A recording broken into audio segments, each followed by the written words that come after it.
বাংলাদেশকে আফগানিস্তান বানানোর প্রথম ধাপ সম্পন্ন। এটা ছাত্র আন্দোলন নয়। বাংলার ছাত্র জনতার অভ্যুত্থানকে জঙ্গিবাদ, তালেবানের সাথে তুলনা করে মুখে ফেনা তুলছেন পশ্চিমবঙ্গের স্যাটেলাইট চ্যানেল রিপাবলিক বাংলার সঞ্চালক ময়ূখ রঞ্জন ঘোষ। সাবেক প্রধানমন্ত্রী শেখ হাসিনার ছেলে জয়ের সাথে সুর মিলিয়ে আন্দোলনকারী শিক্ষার্থীদের মৌলবাদের ট্যাগ দেওয়ার চেষ্টা তার। শেখ হাসিনা এক রাতের নোটিশে তাকেও এরকমভাবে বাংলাদেশ থেকে চলে আসতে হলো। এতটা ভয়ঙ্কর মৌলবাদীদের আক্রমণ বাংলা জুড়ে।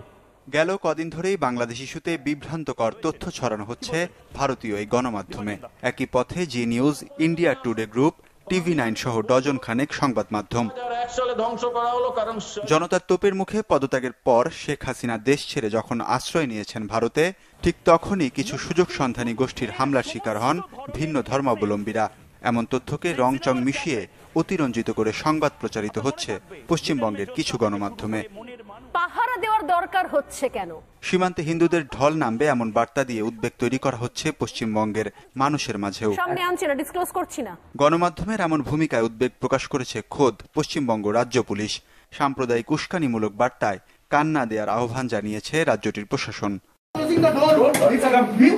এসব প্রোপাগান্ডা ছড়ানোর ক্ষেত্রে সামনের সারিতে নাম রিপাবলিক বাংলার, যার মালিক ভারতের অন্যতম বিতর্কিত সাংবাদিক ও কট্টর বিজেপি সমর্থক অর্ণব গোস্বামী।